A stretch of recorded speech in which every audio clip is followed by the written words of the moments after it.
I think it's a kind of a very apt time to be beginning to introduce our next speaker. And I'm very grateful to Passy Sahlberg for spending the day with us, for hearing the challenges that Irish education system is facing. And just a little story. In 2007, I got elected to Shannon, to the Irish Senate. And I was a member of the Joint Oireachtas Committee. And the one thing I asked that committee was, let's look at the Finnish education story.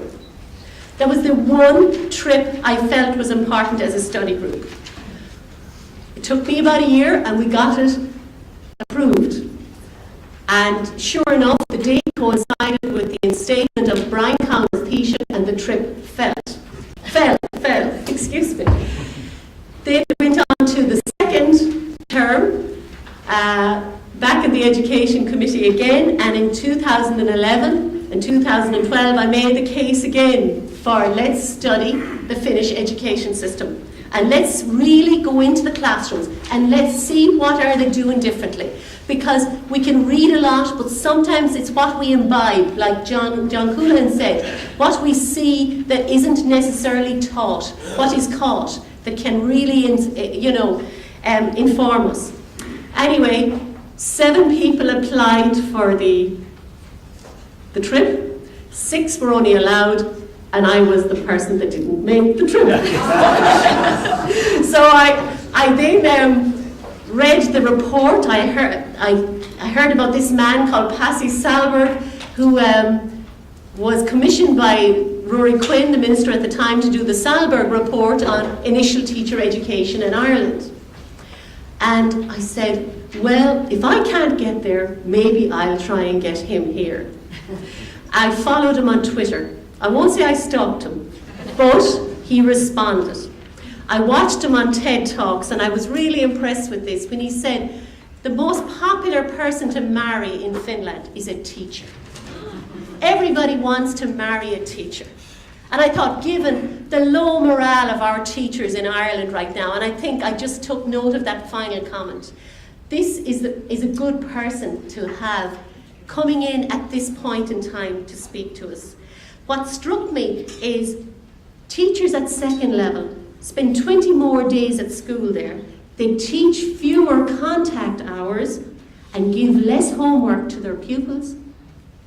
And we see they've been consistently achieving higher outcomes. We have questions to answer. We need to hear more about it. I am absolutely delighted to welcome to the floor Passy Sahlberg, a Finnish educator and scholar. He's worked as school teacher, teacher educator and policy advisor in Finland, and has studied education systems and reforms around the world. He recently was granted an award from the Scottish Government for his contribution to education there. His expertise includes school improvement, international education issues, classroom teaching and learning, and school leadership. His bestseller book, Finnish Lessons, What Can the World Learn from Education in Finland? I give you Passy Sahlberg.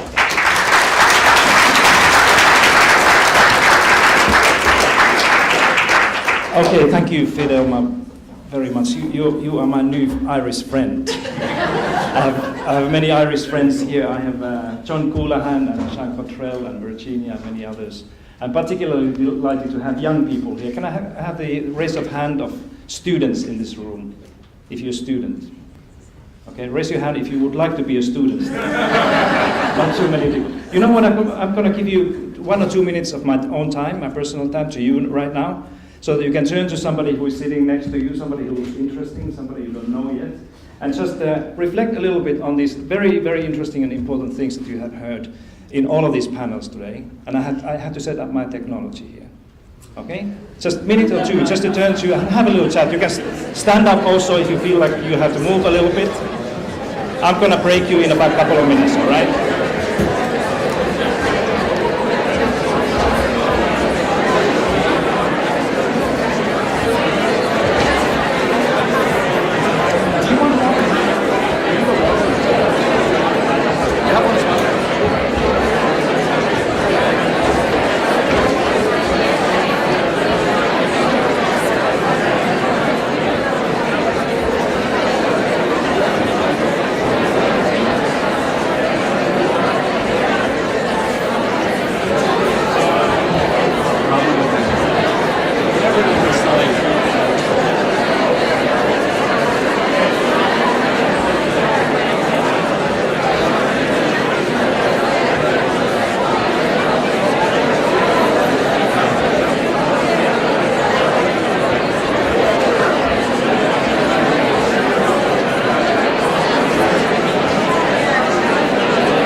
Okay, thank you so much. Thank you so very much. And thank you also for staying here. I know it's Friday and late afternoon. I try to entertain you a little bit. First of all, let me thank also Fidelma for this wonderful event. You know, I have a privilege to travel around the world and meet people everywhere, basically, and I've been in conversations and dialogues all over the world, but this is one of a kind. So I think it's wonderful to see people who represent the school principals and teachers and have students here and politicians and business leaders, everybody. This is wonderful. So I think you're doing very, very good job. I will speak about something about the Irish education, but I didn't come here to give you advice, tell you what you should do. Definitely I didn't come here this afternoon to try to convince you that Finland has the best education system in the world, because in Finland we don't think like this. Most Finnish educators just couldn't care less about where we are in these international league tables. As soon as we are better than Sweden, everything is fine. But don't misunderstand me. I do not think that we have the best education system in the world, because simply we don't, and that's not the important thing. If we have a school system that is making our children and students happy, and particularly if more than 90% of Finnish taxpayers report every year to our treasury that they trust and can rely on our public school system, that's the accomplishment. There are very few education systems or societies in the world that have the same privilege that we do have. So, you know, given all these things, we don't really care so much where we are in the PISA or other league tables. Other thing that I'm not going to try to do with you this afternoon is to tell you that if you just do what the Finns have been doing during the last 40 years, everything will be fine here in Ireland. It doesn't work like this. You know, many of these things that you see in my country, when you come to see our schools, Fidel, I'll show you everything there, but many of those things only work in Finland, or they work in other places with a certain type of set of conditions, and many of those conditions are cultural things. So I'm often telling people when they ask me, particularly people from North America, is that if you want to look like Finland, you have to take our culture and tradition and little part of history too with you, and try to do all those same things that most people cannot do. So that's why, now I know that some of you are asking, so what the heck we are doing here, if we cannot learn anything from one another. We can learn many things, but we cannot copy, we cannot imitate or try to be like other countries or other systems.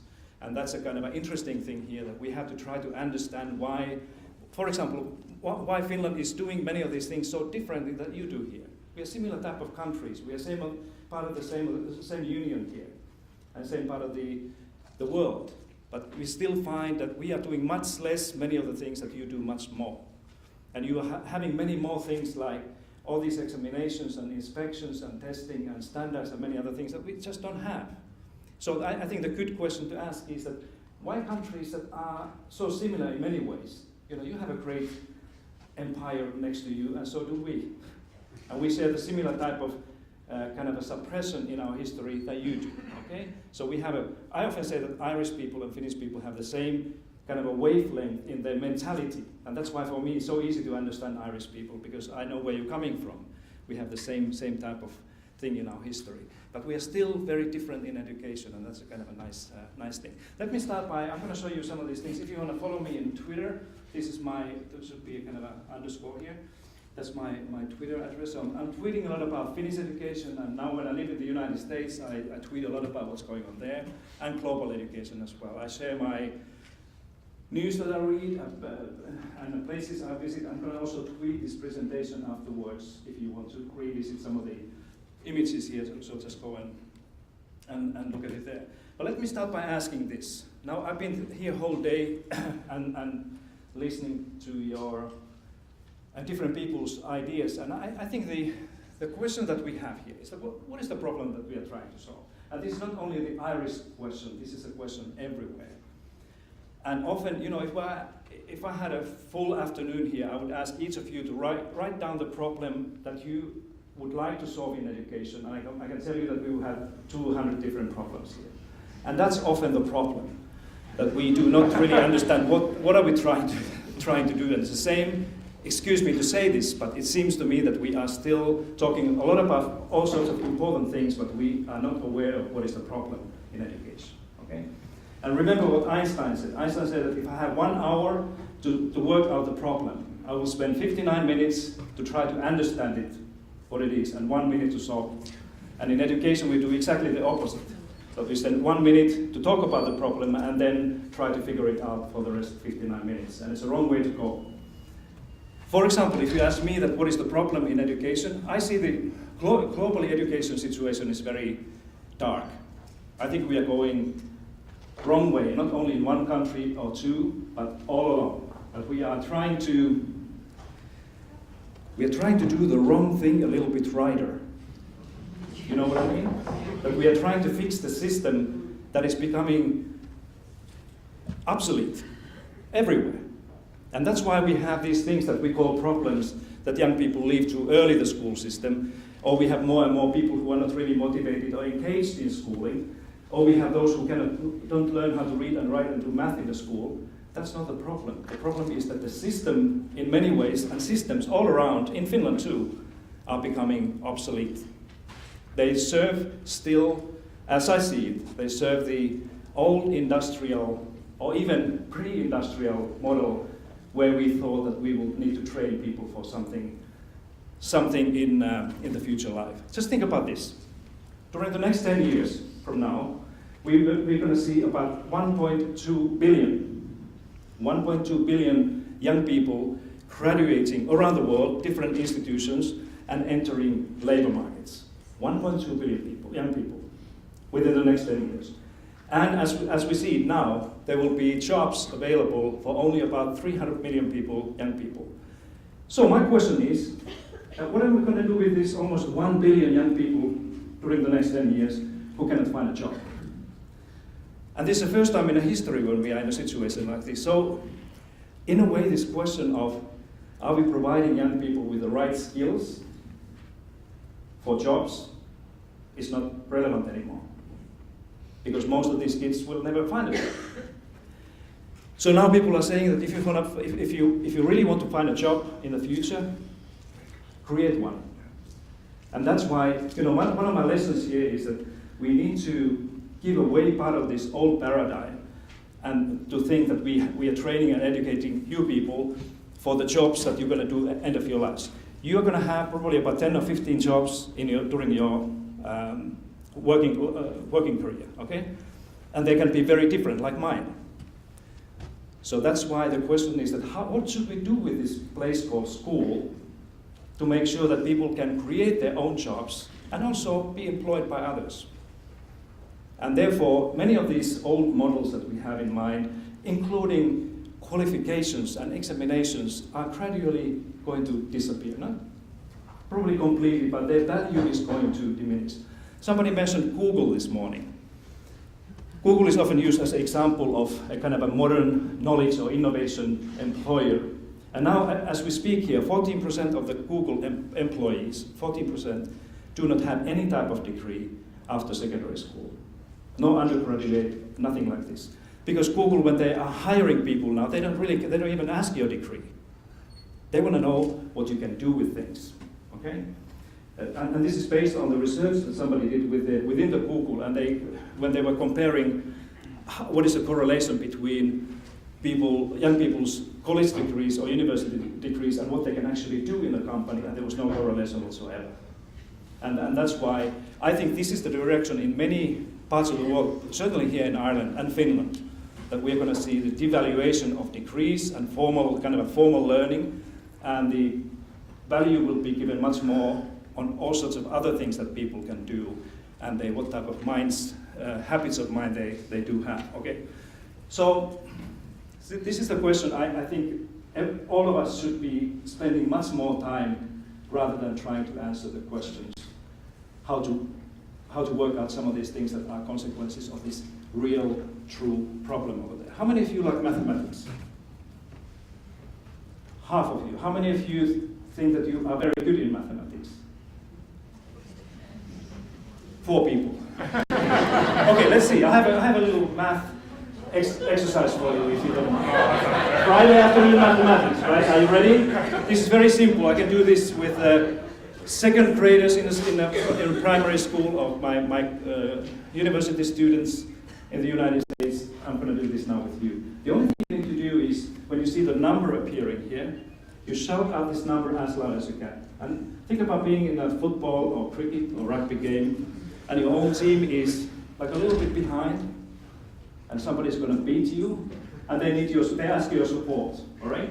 So you have to use loud voice, okay? When you see the number coming, shout out the number. When the next number appears, add that number to the previous number that you call, okay? And when the next number comes, do the same. And this is not going to last the whole afternoon. It's going to be an exercise.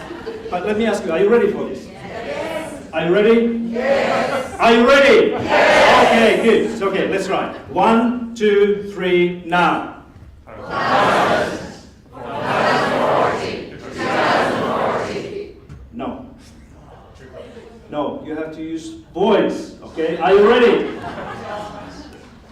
Are you ready? Yes. Are you ready? Yes. Okay, 1, 2, 3, now. Voice. 1,040. Louder. 2040. 2070. 3070. 3090. 4090. 5,000. All right, now. Did I hear somebody saying 5,000? Raise your hand if you said 5,000. Everybody. I heard somebody saying 4,100, but that's interesting, right? And you said that you're good in mathematics. They're teachers. You're teachers of mathematics. Now, you know, if we make a mistake with this kind of a simple arithmetics like this, that anybody can do, why we would say that we are not making mistakes with the complex things like education policy or reform.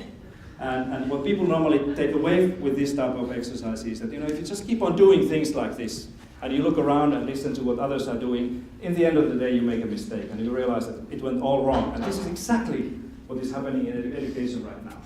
And people are following and watching and seeing what the others are doing, and then they do the same thing. And most others, like your neighbor, the big neighbor there, is just going the wrong way. Completely wrong way. The United States is going the wrong way. And most of the countries are just going the wrong way, and we are just repeating the things, trying to do what they have done, and that's why we are in trouble. That's why we are trying to do the wrong thing a little bit, just a little bit right. Let me take you to year 2000 and just show you something, how quickly things have changed. If this was a conference in year 2000 of European education leaders, and Rory is not here anymore, no? Okay? If this was a meeting of the ministers, and there were many meetings that time, in the OECD and European Commission and many others. If there was a question that, who are the education leaders in this room that think that they have the best or one of the best education systems in the world? Most ministers would say that we do. Seriously.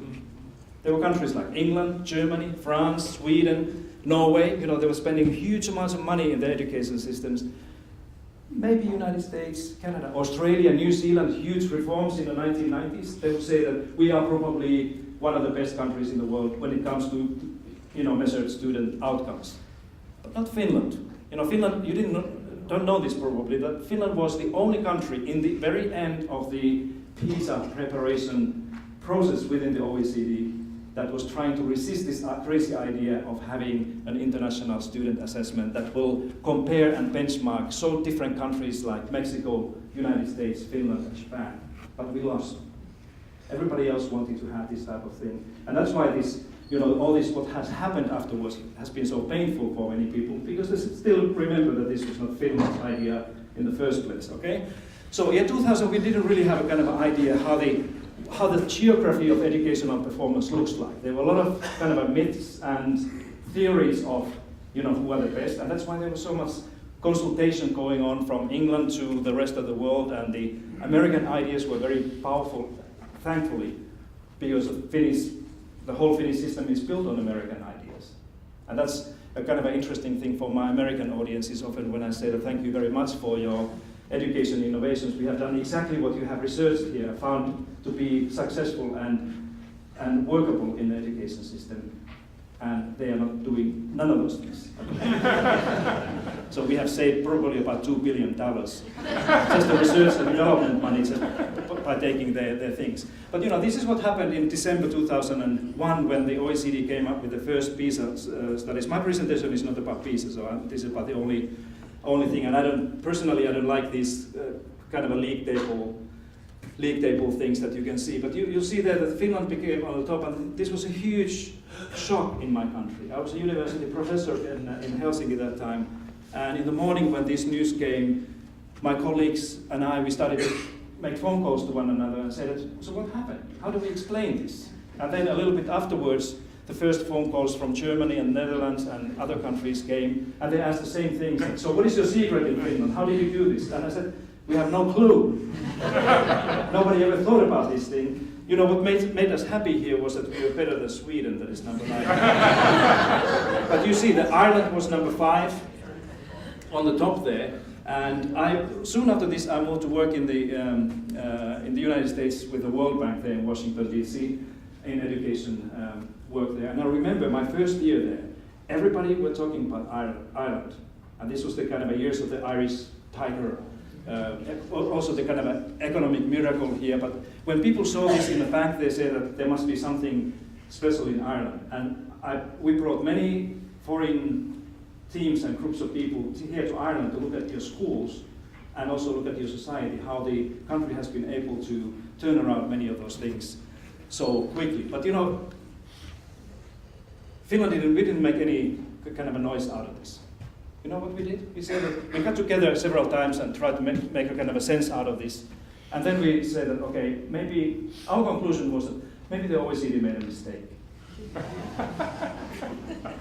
We went through all the scenarios, including that maybe we have done something right that takes us there, but then the kind of a winning opinion was that maybe OECD made a mistake, and it would be horrible 3 years later to find ourselves behind Sweden, or somewhere there in the middle, just by, and with the OECD's apology saying that, sorry, Finns, we screwed up a little bit.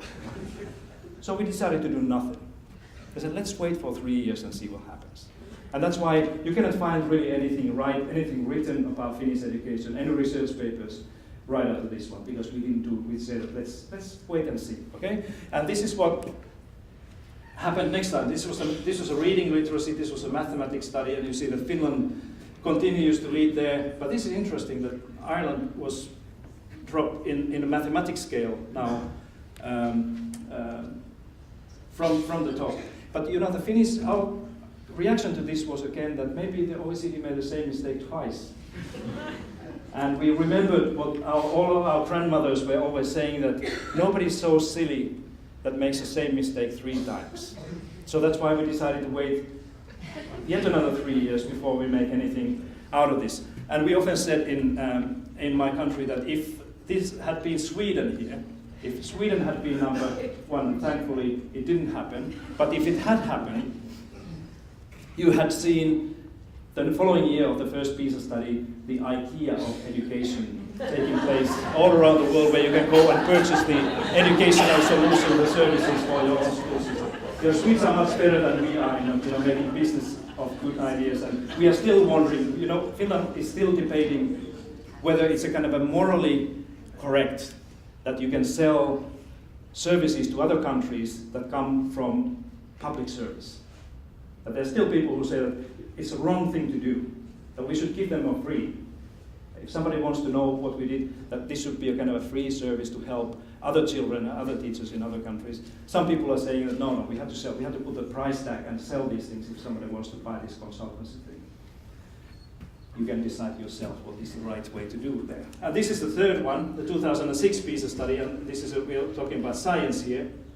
So you will see that Finland continues to go there. And these first three OECD PISA studies really created 2 very interesting global narratives, almost like a research trends. The one of them was simply asking that, so what is in common with these countries that seems to be performing there on the top, like a continuously, constantly? Finland, Japan, South Korea, Australia, New Zealand a little bit, the Netherlands, what are the things that make those countries perform better than others? So this has been a kind of a thing that people have been working on and writing and researching also since those studies were published. But then the other one, the other kind of a school of thought was asking another important question, that is, what's going on those countries that thought that they would be on the top of these league tables, but they were not. And that's what I'm going to tell you a little bit right now. I call this a global educational reform movement.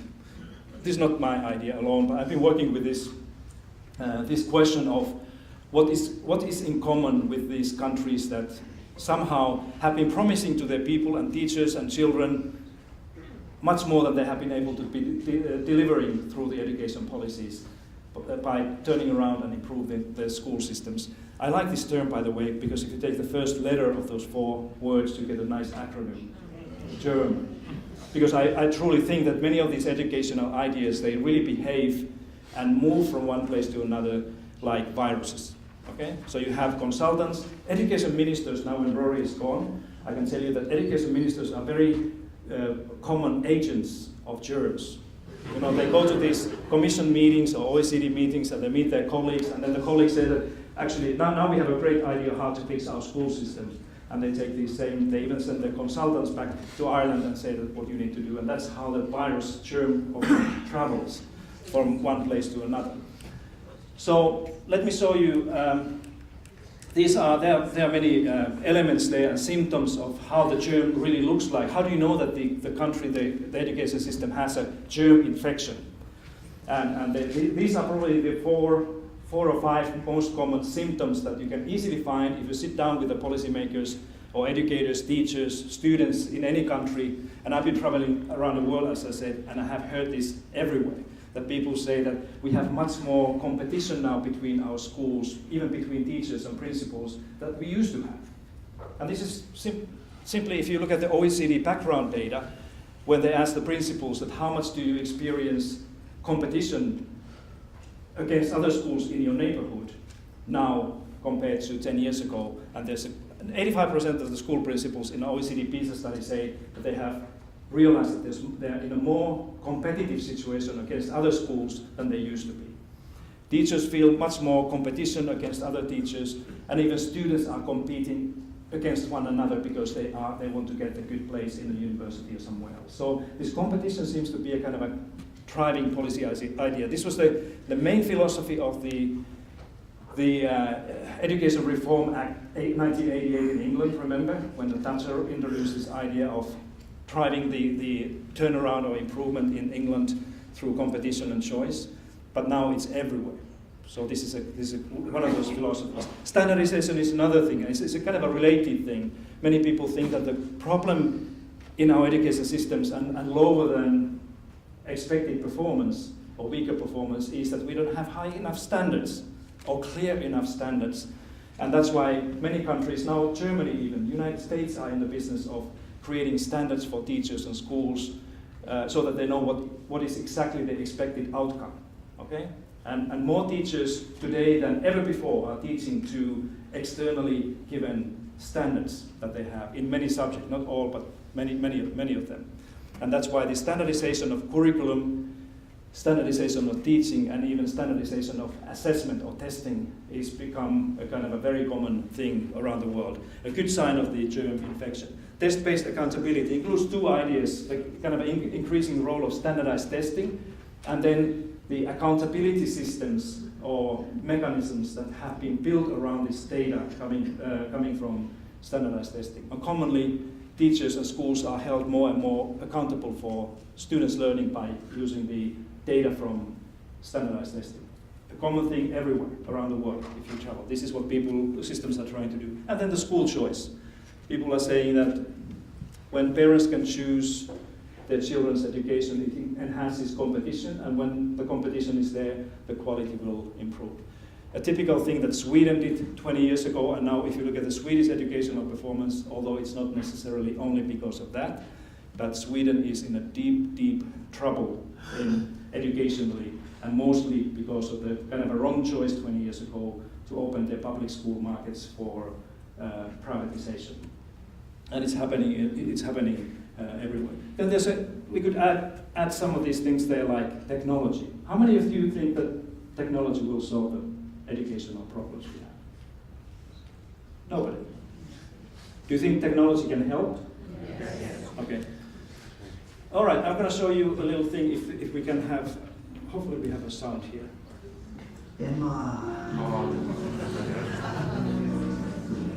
Just a reminder.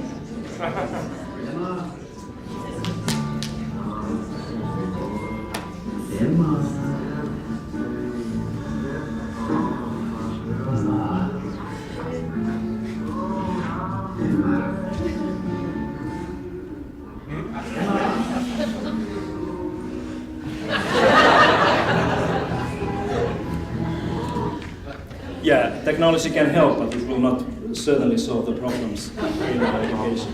Okay, this is how the spread of the virus looks like. This is my kind of own evaluation as it is today. So you will see that it all started in England, 1988, as it is now, went to North America, and with the consultants and language to Australia, New Zealand, and then the rest of the world. And this is, I've been visiting all of these places and seeing schools and talking to teachers and policymakers and ministers there, and they all have approved that this is something that has or is happening in their own system. So we are talking about the kind of a global movement. And as I see this, is that this germ is a wrong way to go, that is trying to do a wrong thing right, but it's going to take us deeper into the problem of strengthening the old paradigm of schooling is not going to be helpful at all. This is what it looks like in some parts of the world, that kids are driven to misery, and these kids are taking a little nap in the middle of the day because they don't have a kind of a strength to learn anymore. So that's why this whole children's health and mental well-being is a critical issue. In all of those germ-infected countries, something like this is happening, and this is a kind of alarming. If anybody wants to have some kind of a snippet of evidence of what do we know about the germ-infected countries' educational performance, again, the OECD PISA is providing one window to answer this question. What I'm showing you here is the national averages of the 15-year-olds' math scores in 5 consecutive PISA studies starting from year 2000. And countries are United States, England, Canada, Australia, New Zealand, Netherlands, and Sweden. There may be some others too. But you will see that none of these countries that have had some type of germ infection and still continue to have a germ infection have been able to do what the politicians promised when they made these decisions related to. All of them, they say that this is going to improve the educational performance in our systems. Obviously, we have to look at the education policies in the 1980s and 90s if we try to understand the early part of the performance there. Many of these systems have been declining, going downhill systematically. So, of course, this doesn't prove that there's a kind of a causal relationship between the germ and educational performance, but it invites a kind of an interesting question, that how do we explain this, that the policies related to this global educational reform movement have not been able to help these countries. So, what is the alternative way? And obviously we have to have an alternative, something that we can think about if we want to move towards the other paradigm. Instead of competition, I think we need to restore and bring cooperation and collaboration, networking, sharing things, doing things together to the life of the school everywhere as a critical part. Not only the work of students in a classroom, but also teachers and schools that are working together. And this is, more we see competition around the world, less we see real, true, honest, open collaboration and cooperation anywhere. So that's why this is something that Finland, for example, has been doing now during the last 25 years systematically. And this is not only a kind of an appeal that somebody can make to the school system, this is a policy issue. This is something that the ministers and governments and parliaments have to understand as a policy issue, that we have to do 2 things. One is to create better policies for education that will enable schools and people to do things together, including have less time. You guys, your teachers teach much more than our teachers do. And more you teach in your school, less time you have for cooperation. So make sure that you have time for people to collaborate and do these things together. But then the other one is that policies also have to prevent schools from bad things, kind of unhealthy competition. And how Finland is doing this is, for example, through intelligent policies related to student assessment and examinations. That we don't have any junior cycle examination. It's all done by teachers and schools. We only have one end of school examination after the senior cycle in a school, and we don't even give any grades to our students before they are, or pupils before they are in the 5th or 6th grade. Just to keep the competition away from classrooms. And it works in Finland, it works in Sweden too. And it can work also here in Ireland if you want to think like this. But this is a policy, remember, this is a policy tool to prevent schools from unhealthy competition. So there is two things that we need to do.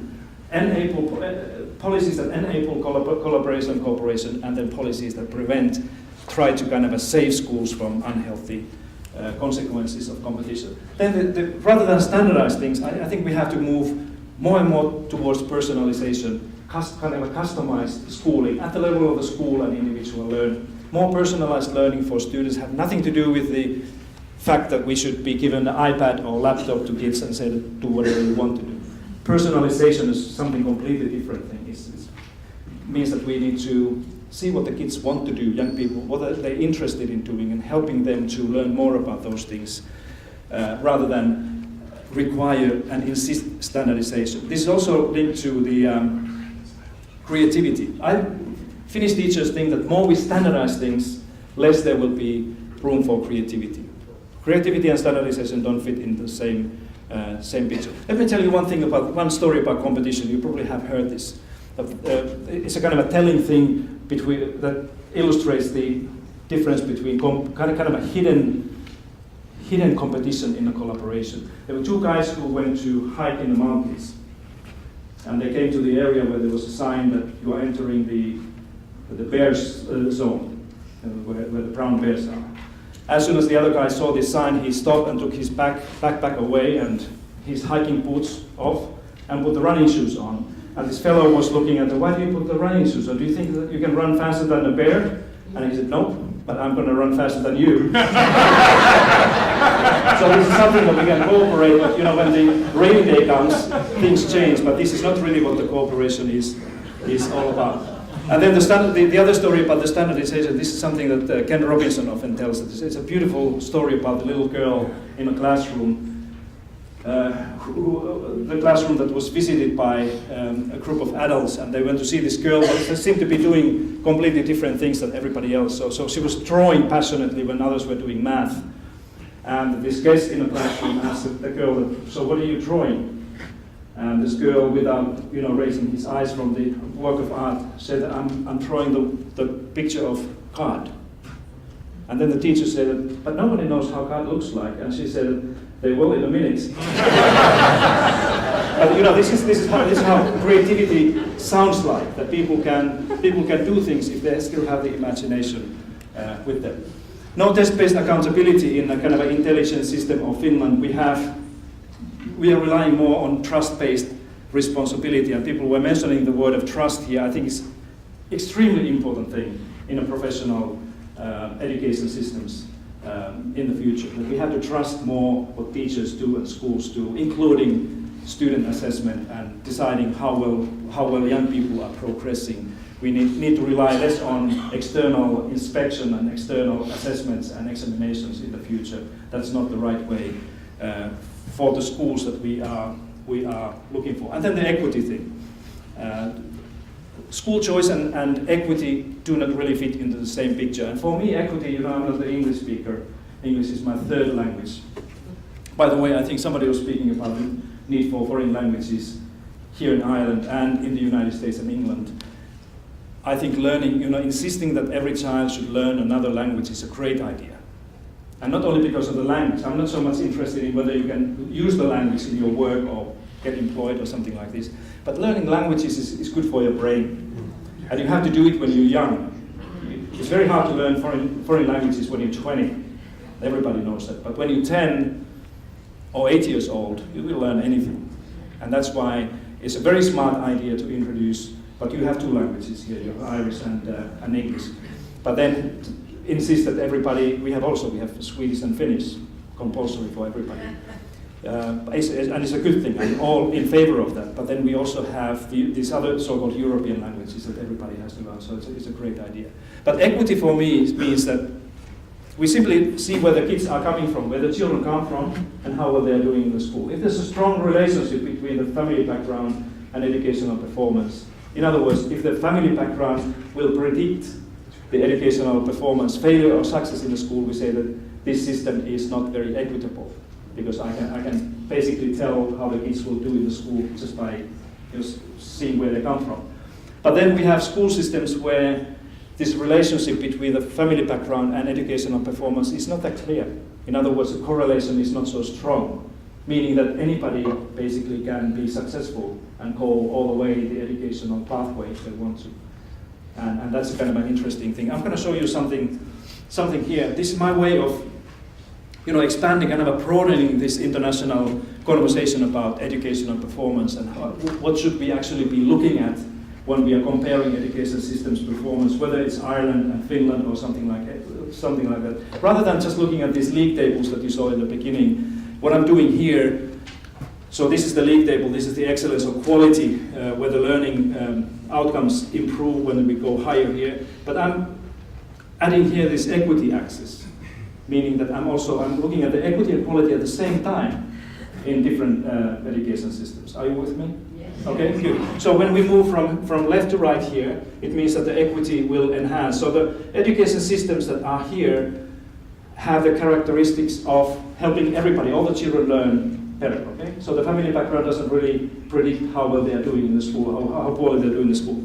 Those countries that find themselves here, education systems, are the ones where children kind of carry their destiny of the socioeconomic background to the school and the learning situations. And I'm often saying that if any education system is here, or on this line, by asking 3 questions from a child, I can tell pretty sure what happens to the child that is probably 5 years old at that time, 15 years later. At least I can tell whether you're going to be in a higher education or not, just by looking at the family background issues. So strong is this kind of a power of the environment. Where do you think Ireland is in this map? Just to give you a little exercise to think about how strong or weak your equity and quality is there. Just use your imagination and put your Irish flag somewhere there where you think it should be. Let me ask students here. This is what your teachers always do, that they come to you at the moment when you least expect it. Okay, where do you think Ireland is here? Let's take the variable at the time. So this is the easier one. Now, this is the international average, obviously. Okay? So this is where the world, the OECD, is on average. But where do you think Ireland is in this axis here? Let's take this vertical first. Are you above or below this white belt? Slightly below? Okay, and then the equity. Are you on this side or that side? Left. Somewhere here. Okay, how many of you think that Ireland is somewhere here? Some of you. Somewhere here? Yeah. Somewhere here? No. Somewhere here? No. Okay, so you have all sorts of opinions here today. That's nice. That's nice. Somebody's right. Okay, this is where you are. Okay? Now, the next question is this a good place to be? Is it fair to say that you are good? You are not bad, exactly. The right answer is that Ireland is not bad, but you are not excellent either. You know, if you were here, this is where, if you were here, then things would be good because you would have a lot of equity in the system and a lot of quality, right? Do you know how this place is called here? Heaven. Heaven, where everybody wants to be in heaven, right? So, it's interesting because Ireland is a little bit on this OECD, according to the OECD data, a little bit on the kind of a negative side of equity. But kind of, if you would insist me that explain this somehow. First of all, I would say that this is you are above the average quite a bit actually in quality. I know that you have great teachers, you have good leadership. Where's Sean? You have great leadership in your primary schools and other schools, and you do many things. Teacher training is good, and you do many things right. Okay, so that's easy to kind of guess why Ireland is there. But then this one that you are in the negative side, I would bring probably two things here. My guess would be, without knowing anything at all about your school system, I would say two things. One, I would probably guess that you have a school system, you have a structure of the school system where there's a lot of selection of kids early on. Yeah. Just without knowing anything. By the way, I know exactly what you do, so I can kind of make a smart guess here. But I would say that you probably have a school system where somehow you select your children at the age of 10 or 11 or something like this to different types of schools that in a way will segregate your system, and often segregate in terms of ability, right? Or segregate in terms of socioeconomic background or wealth, okay? Right. Because the segregation often, in all countries, segregation always is linked to lower equity.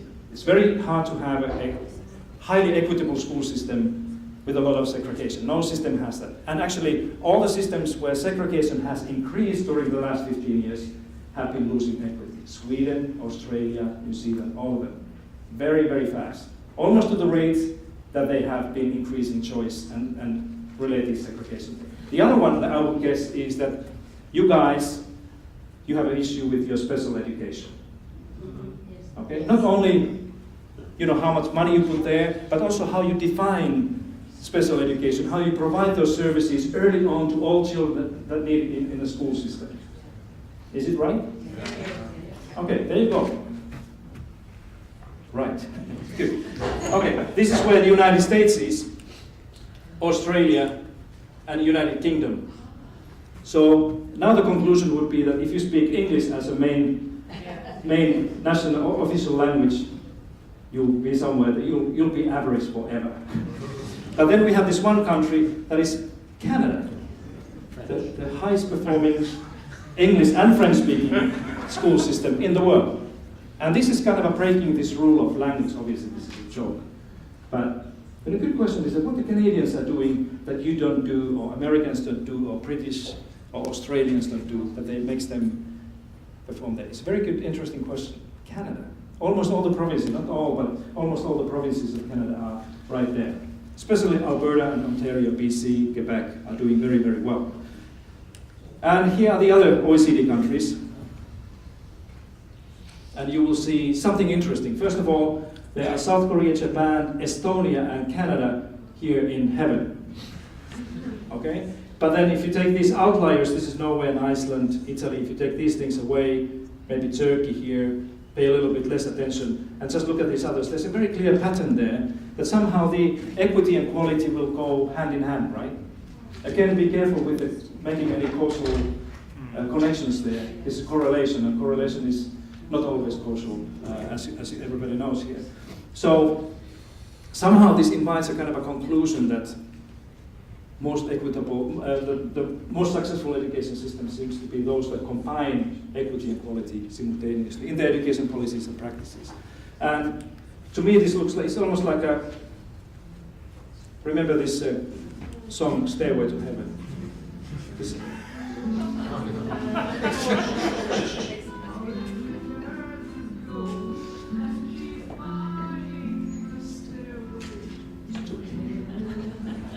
that's the stairway, yeah? Where's Finland? Great question. Do you know how Finnish flag looks like? I'll give you a hint, it's the most beautiful flag in the world. And Finland is celebrating its 98th Independence Day, 97th Independence Day tomorrow. It's almost like these flags here. So this is how Finland looks like. And Finland was there 40 years ago. And you know, if anybody here wonders what is the kind of a big issue in this whole Finnish story, why people speak about Finland, it's exactly this. But this is where we started 30 or 40 years ago. We had a very, very huge issue with equity and also quality at the same time. And this is what has happened to Finland during the last 30 or 40 years. And you'll see that there's this loop. This was in the mid-20, 2000s, 2005, 6, and then we have been losing equity and also losing quality a little bit, according to the OECD PISA data. But Finland is this fifth member that is is in heaven. And this country here is the Netherlands. And Netherlands is knocking on heaven's door. Right. Okay, but this is a kind of an evidence if you want to keep this with you and think about it, because anybody who is in favor of evidence-based policies rather than policy-based evidence that is also exists, this is good to remember. And for those who want to know how these usual suspects from Asia do, this is Hong Kong is the only one that is in heaven, Singapore and Shanghai is here with our chart. And that's why, anybody who's telling me that Singapore or Shanghai is a good kind of a high-performing education system model, I said, no, it's not, because they have a huge issue with equity. And you will see this when if China will join the OECD visa as a country, you'll see that they'll have a huge, huge problem with equity. That's why China doesn't want it to be measured as a nation, because they have this huge thing with the equity. They will probably be somewhere here. And it's the only country that has such a huge issue there. This is where the UK units, Northern Ireland, Scotland, England and Wales are. So they are all there around the average. Do you find this interesting? Yeah, it's interesting stuff. And I didn't make it up. This is all something that you can find if you want. So let me speak very quickly about the 3 key elements and then wrap up this thing from Finland. So just to give you an idea what we do. This is how the education system looks like. And let me just point a couple of things there for you that makes it probably clear that we are talking about very different systems between you guys and what we have in Finland. So first of all, we have this comprehensive school system that we call a basic school system that starts at the age of 7 and ends at the age of 16. So this is a compulsory comprehensive basic school where everybody, all the children go. We don't have any private schools. We have very few independent schools, like we have a couple of Catholic schools, and we have an Orthodox school and Jewish school, and a couple of Islam Muslim school for Muslim children, and Steiner schools and some others, but it's a handful of so-called independent schools. So all of the other schools are kind of a comprehensive school. So this is one of those, the other secret that Finland has, if there are any, is that we insist that every child will go to the similar, kind of a mixed, socially mixed school in their own communities and neighborhoods. Parents can choose between one public school and the other, but they cannot choose between private school and privately funded school. They can never pay any tuition. That's strictly illegal in my country, including higher education. So we don't have any examination here. All these students they receive their report, their diplomas and progress cards from the school and from the teachers when they apply to the second level here, the secondary school level. So they apply, where they want to go. And this is an academic upper secondary school, and this is a vocational type of school. And what is typical here that may be interesting for you is that we don't have any grades there. I mean, the yearly kind of a class, it's not a class-based upper secondary school. It's based on modules. So it means the students can choose their own modules, and they can complete the school in 3 years or 4 years or 5 years, whatever they want to do. And then there's the only external examination we have is at the end of the upper secondary school. It's a very high stake for the students. They need this successfully completed matriculation examination to get into higher education and universities. And then we have this dual system of universities. And this is the solution of the OECD review in late 1980s, when we had an expanding upper secondary system in Finland. And we asked the OECD to help us to see that what is the kind of a sustainable way to provide educational services for the increasing number of second cycle or second level graduates. And the OECD said quite correctly that your university system is not able to host all of those people. That you cannot have an academic research university system where 60% of secondary school graduates will enter. That doesn't exist. You should not do that. OECD said that you should establish this, what we call now universities of applied sciences, a kind of alternative dual system of higher education that is primarily serving the graduates from vocational schools. And that's why Finland has such a high rate of young people who want to go to vocational schools, because we have there's access to universities over there. Okay, so this is how the system looks like, and obviously the special education is a critical element there. So let me show you how the matriculation examination looks like. This only, we don't have the junior cycle examination, only the senior cycle examination there. The examination has 4 compulsory parts. These are the compulsory studies there that all the students have to take. They're all one-day studies, maximum 6 hours. All written, it's not multiple choice things, so they're all essays that the students have to write. This is done by the external examination board. And then all the students, they can take optional studies as they wish, whatever they're interested in doing. So they can be history, physics, chemistry, religion, whatever they think they want to take. Again, 6-hour full day exam that they can take at the time when they want to do. And the nice thing that Finland has done is that we don't have like one time when the students have to sit this examination, but they can do it in 3 consecutive semesters, either spring, autumn, spring, or autumn, spring, autumn, within the 1 year, so that it will take away a burden of students when they are entering this examination. Just to give you an example, this student took the exam 1 and 2 in the fall of 2013, and then the rest of the exams next spring, okay? And so they can do it as the students can choose how they want to do this. If the student want to do something in exams 7 and 8, which is quite unusual, they can do it in the fall of 2014, okay? And this will then make up their matriculation examination. These are some of the questions that we have in this open-ended things, and these questions are trying to evaluate also the kind of a general maturity of our young people before they enter universities, whether they are mature enough to study in higher education. In mother tongue, this is one, they have to work on this for 6 hours, so this is one task, choose 3 world religions and compare the role and use of a holy image within them. So if somebody is choosing this one, then you have 6 hours time to use your hand and do it in handwriting. We're going to digitalize this in a couple of years' time, so it will be done with it. This is a mother tongue. That's the language. That's a language, yeah. This is the history. You can read this.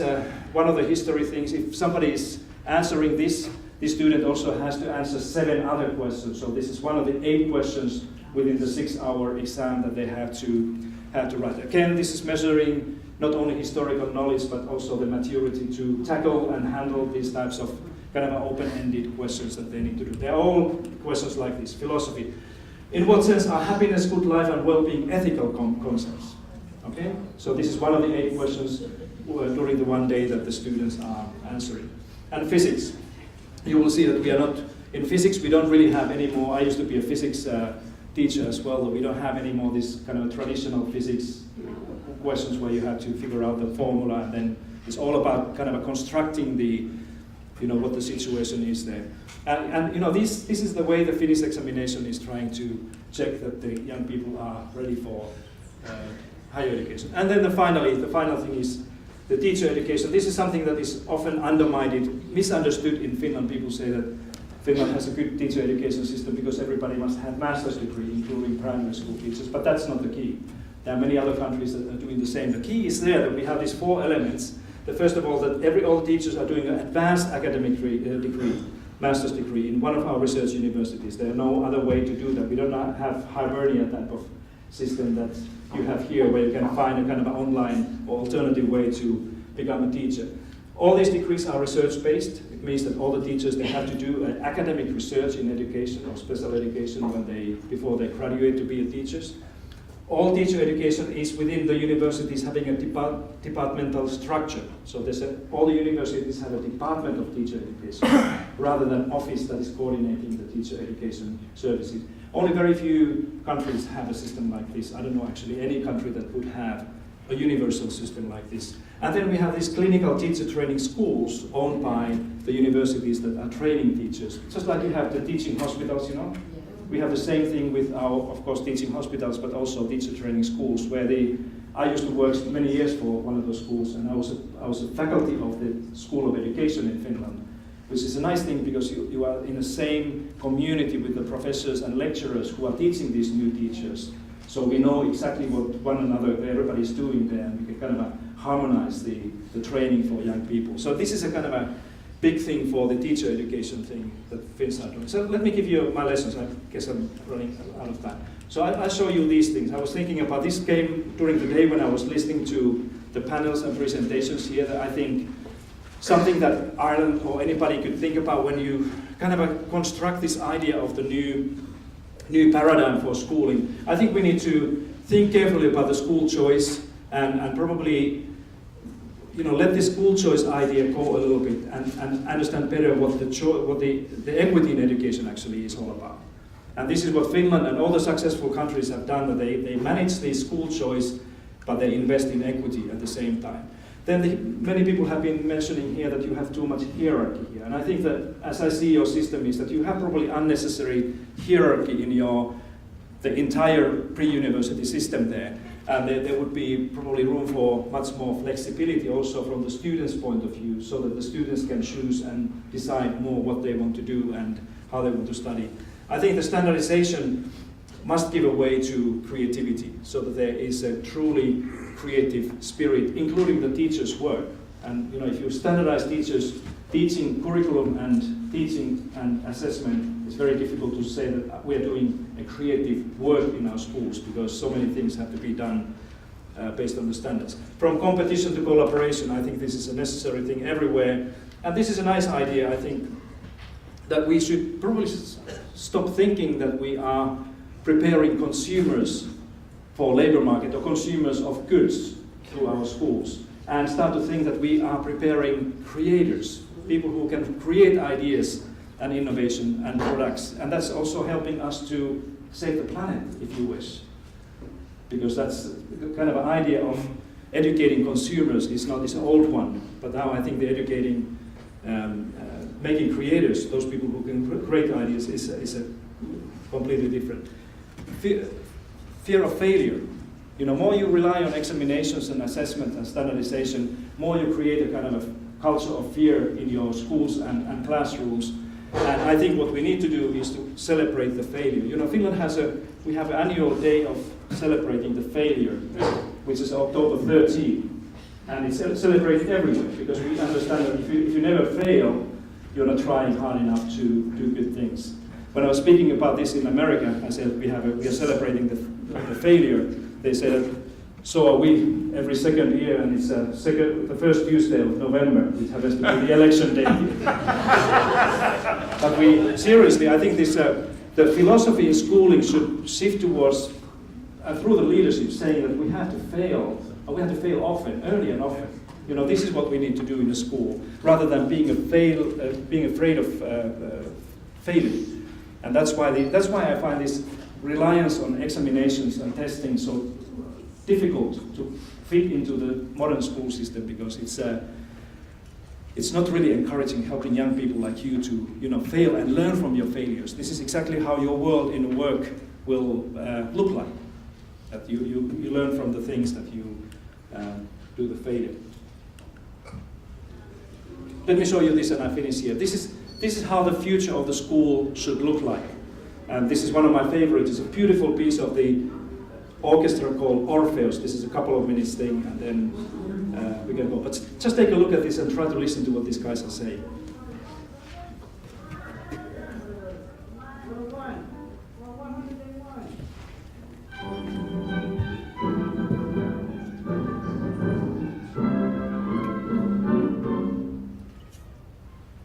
The Orpheus model was never boring. The idea of Orpheus is that we take symphonic repertoire, play chamber music techniques. And what that means is basically the musicians take over the role of the conductor. Each one of us is as responsible as a conductor for having an interpretation, knowing the score, and being able to discuss those ideas with your colleagues. It's something that's very unusual in an orchestra setting. While it's very exciting, it's also a real challenge to come out with a conclusion and a plan for execution. There needs to be a clear chain of command. You've got to have defined roles, and you really need to create a group consciousness. It starts out with just the core of players who are the principal players for that particular piece, which is different for every piece. And once that gets developed within the chamber music group, the small group, it's then transferred to the large group. And that's one of the most difficult moments, is to take the small group's concepts and see how it's going to work with the bigger group.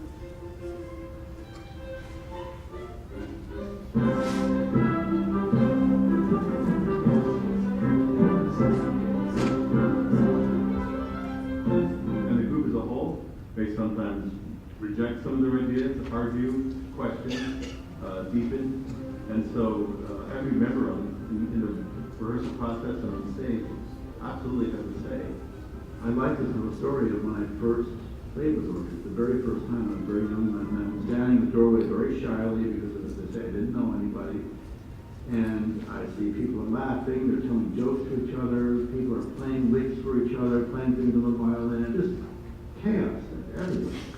I just found that absolutely amazing that we can start from nothing and end up with something that people really want to hear and that we all enjoy so much.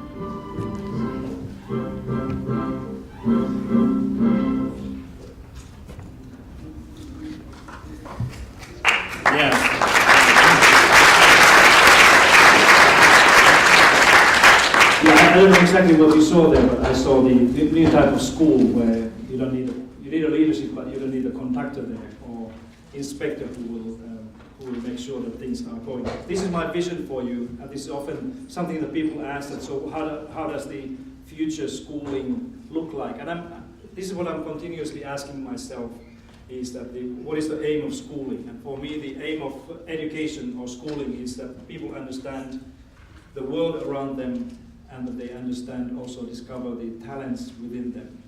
And if this is a kind of when this is a driving vision for me to think about and make the future of schooling more kind of a concrete idea, this will change everything. This is something that you cannot build within the current structure and form of schooling, where children are sitting in a classroom of the same age kids, 25 kids and one teacher, 45 minutes at a time. It doesn't work like this. And that's why I think I would invite all of you to think about also this: what is the purpose of schooling for the future? And we have to start with this one, and also remember to ask the question that what is the problem that we are trying to solve? But this vision is something that helps me to also think about education, so that this will be good for everybody, not only for those who are lucky ones. That 20% in the future that will find jobs. This also will help those 80% that will probably never find a kind of a job provided by somebody else. Thank you very much.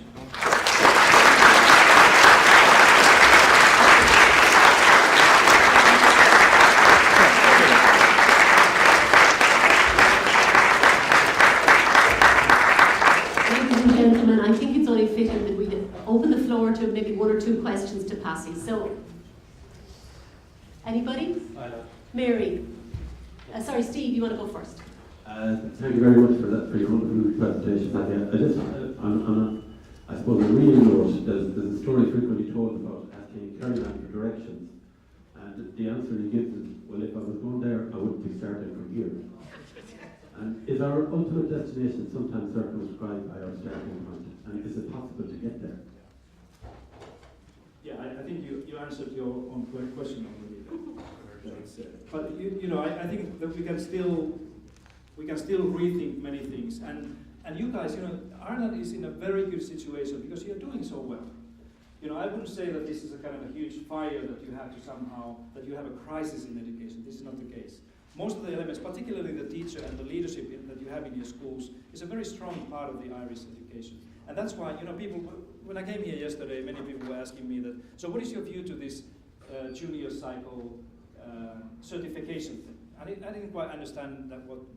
Why do you argue something like this that is a kind of a minor thing? Don't spend your time and political capital on fighting that type of thing, because, as I see this, it's a huge opportunity for you.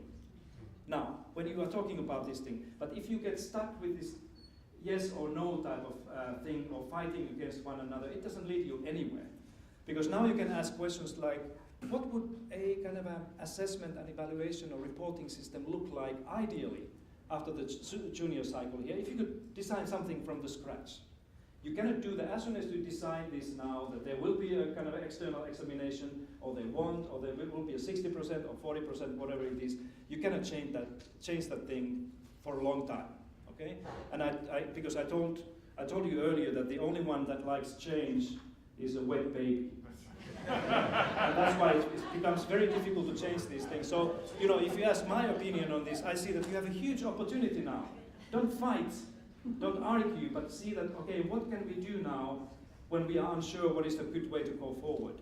And that's why I would, if I was one of you, I would probably recommend something, kind of a student examination assessment idea 2.0, that is completely different, that is taking into account the kind of a work that students are doing during the course of their studies before they leave the junior cycle. Some type of portfolio type of thing that nobody else is doing. You're a small nation, small system, you can do that. You cannot do that in France or Germany. They're too big and too complicated things. But you are able to create, you are able to do something new that nobody else has done in this particular issue that is burning everybody around the world. So that's why I feel very sad if you end up, using your whatever power you have and decide this fairly meaningless issue now in any way that is on the table. Okay? So that's why I think it's a good point. See it as a positive thing and stop striking and fighting and arguing and see what is what this new paradigm of Irish schooling would require to do that. Because through changing examination and assessment, you can also change gradually something else rather than the other way around. Thank you, Pasi. And Mary has a question. And Mary is the president of the National Association of Principals and Deputy Principals this year. Thank you for that. Pasi, first of all, I really enjoyed your presentation. Thank you. I've read some of your stuff, but I must say I found your presentation excellent. Just two very brief points, because I know you're anxious to go away.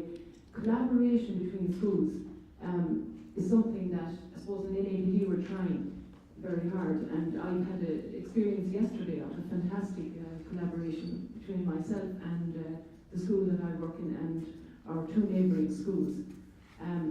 And I suppose we did take a jump, and not I now, because I'd be far too cautious to do that, but one of my colleagues has already admitted to ignoring a circular or two. So he was sitting not too far away, but just safe enough way. So we collaborated. But I suppose both of our experiences emphasise the competition part of our system here. Both of us would have had queries from our staffs maybe, and I think Alan will confirm he had queries from his peers. Why would Ardmore and Claregalway collaborate? Surely, God, these are two neighbouring towns.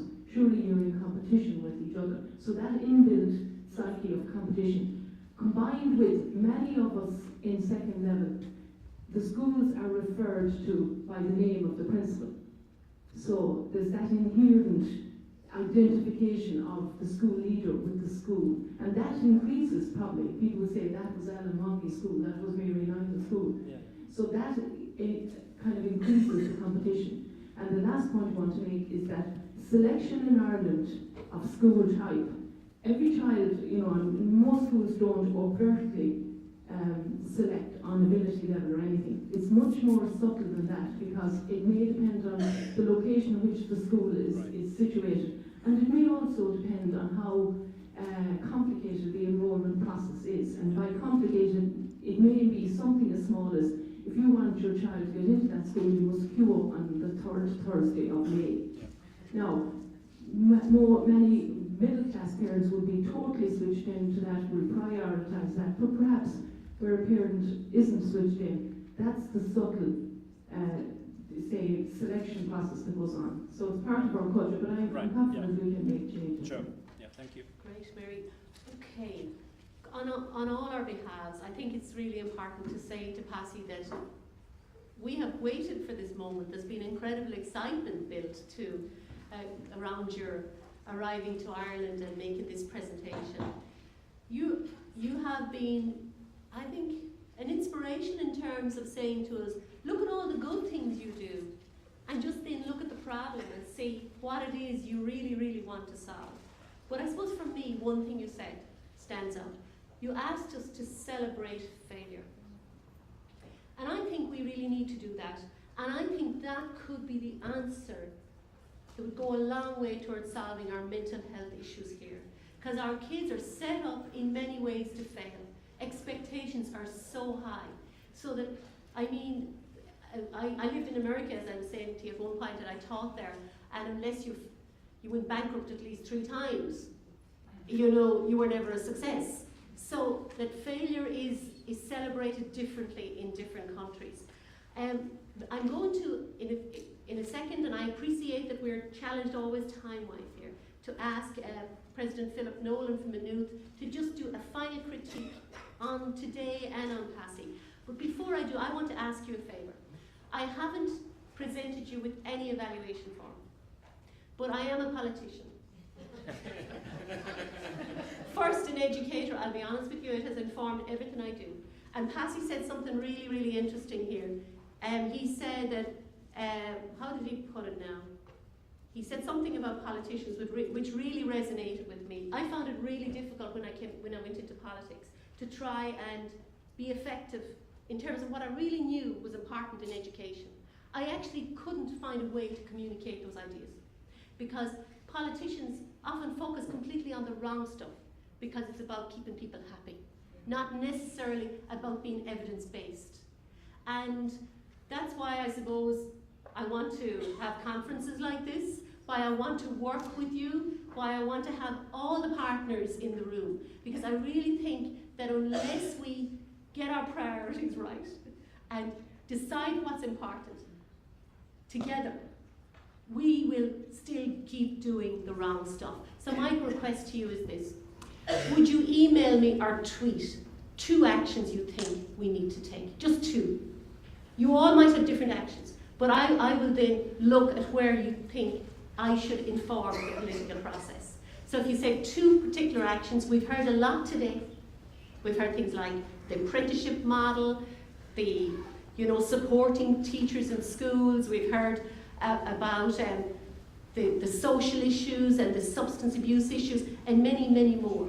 But if you tell me just 2 from you and why, that will be a really good guide rather than lots of evaluation forms being filled in. Finally, I want to just thank 1 or 2 other people, Imelda Byrne and the Access Office for supporting this conference. I told her what I was trying to do and she said, I'll help you. Thank you, Imelda. I want to thank Mary Fleming for being part of my coordinating team from INUIG. I don't know where you've gone, Mary. She's the head of education here in INUIG. I want to thank the Education Matters team. I want to thank the conference office here in INUIG. There's a guy there called Rory. He should be packaged. I don't want to make an IKEA model out of him now or anything like that, but he was just a lifesaver for the office. And particularly my own 2 assistants, Susan and Geraldine, who always say to me, Fidelma, you're just doing too much, stop, focus, just do less. But look, if you believe in something, you've got to do it. And really, I'm really grateful. And most of all, to all the very, very fine panelists and speakers who said yes to me. I mean, if you didn't say yes, we wouldn't have had the richness that's in the room today. And above all, ladies and gentlemen, to you. Because every day I rang Rory in the conference office, how many more have registered? And really, I think that's what it's all about, really. So hopefully you gain something. I really, really hope you found something in today that's going to inspire you to go forward, that's going to help you be a better educator and remind you of why you came into education. I know there's some parents here, exclusively parents, and that is probably the hardest job of all. For me, certainly it has been. Not being an educator, I absolutely loved it. Being a parent is really, really challenging. And for our young people here, today is a beginning that will make you think in other ways and maybe also help you influence your peers. And that's very special too. So, ladies and gentlemen, from me and from the team behind me, a big bula bus to you and a Gorma Hagiga.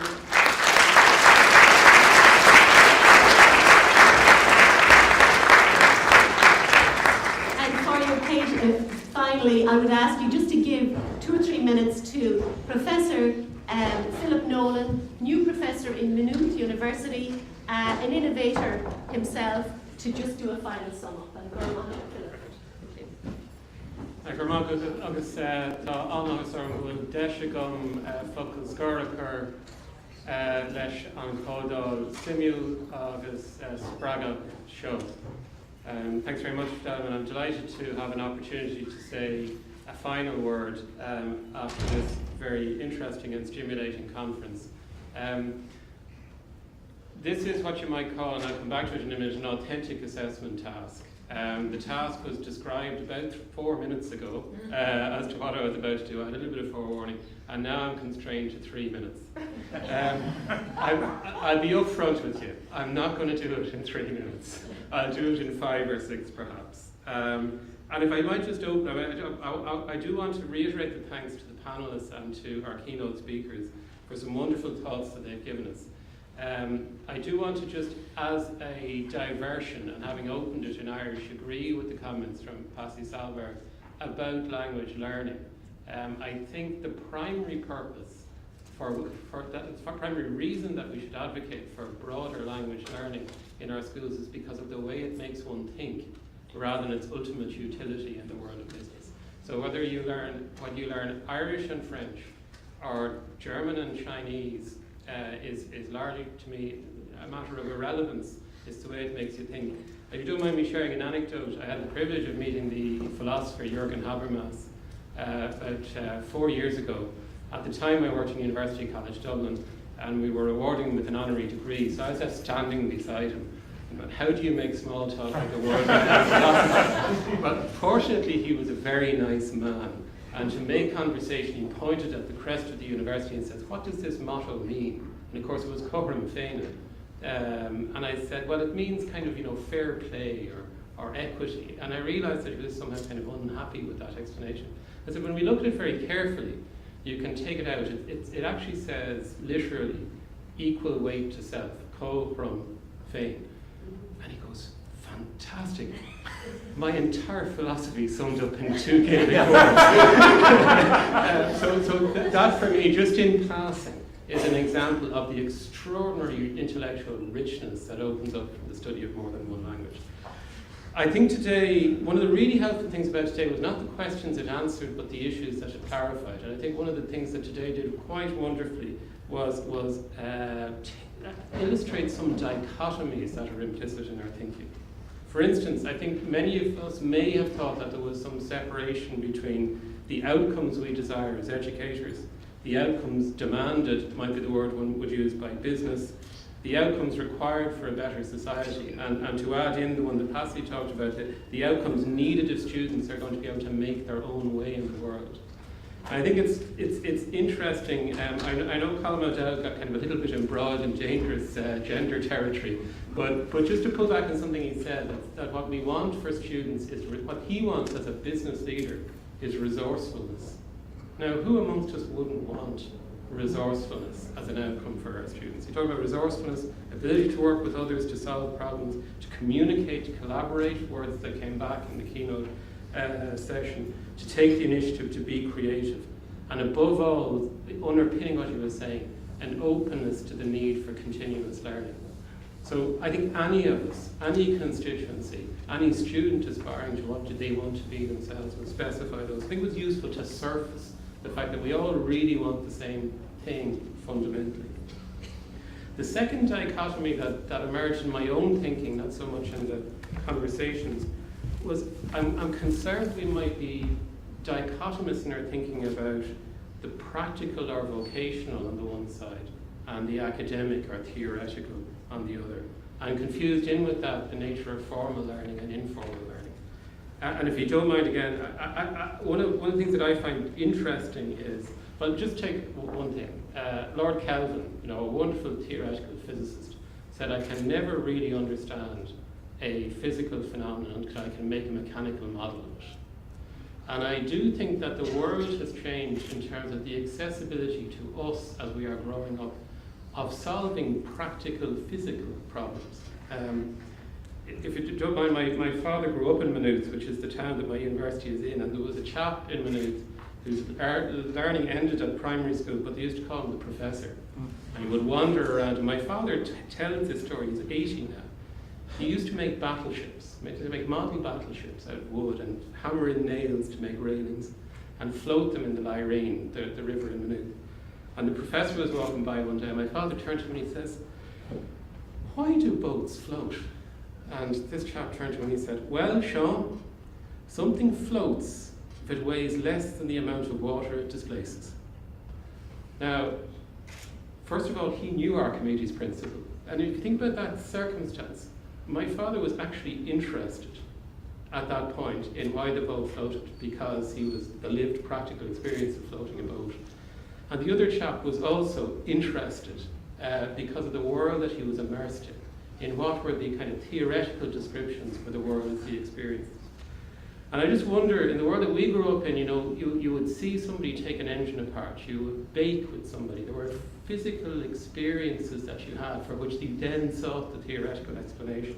And one of the interesting things about IT and how technologically sophisticated the world is how inaccessible it is to people who want to play with it.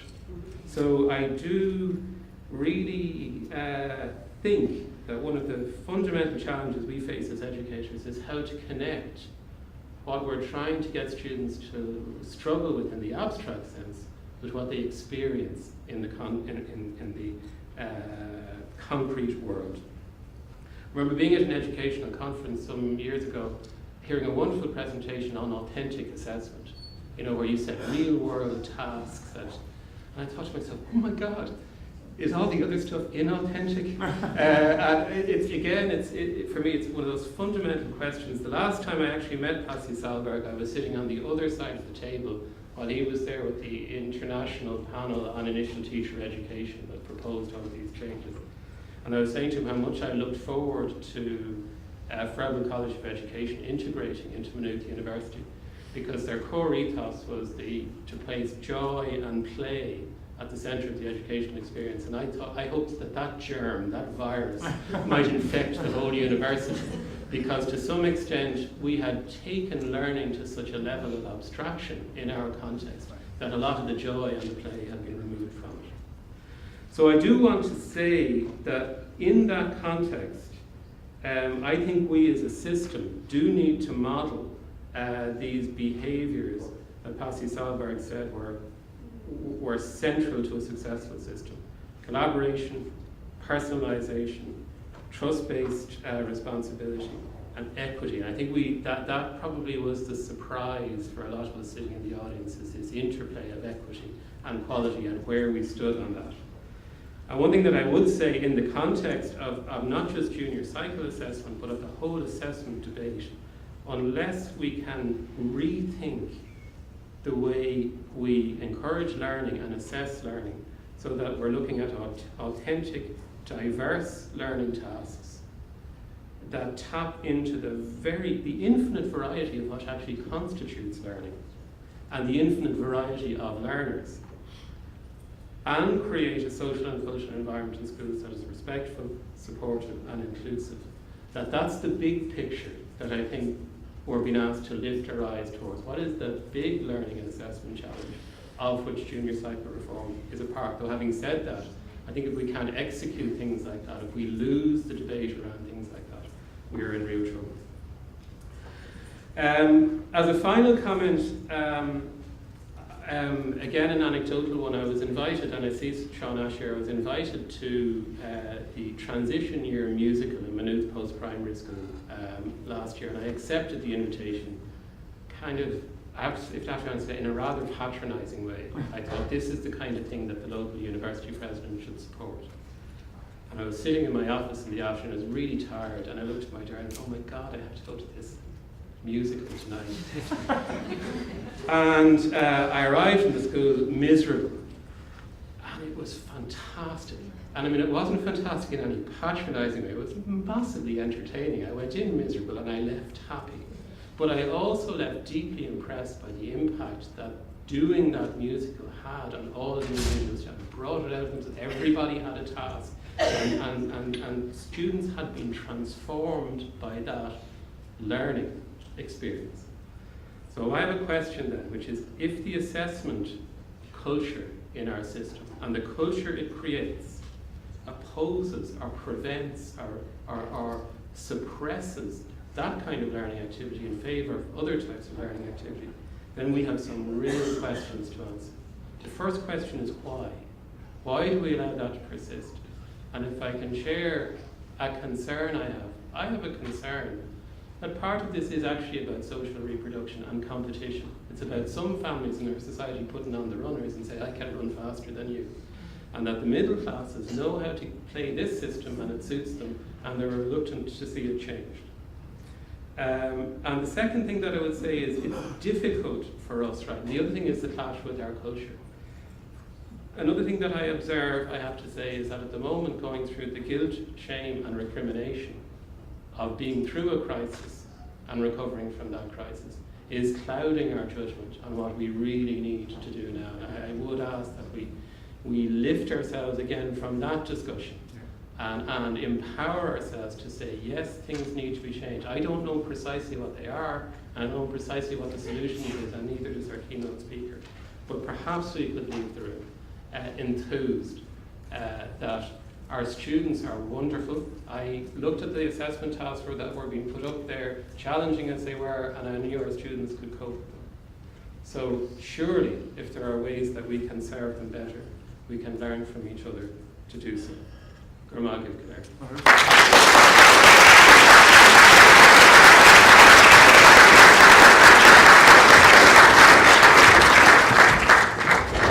Ladies and gentlemen, thank you all and safe home.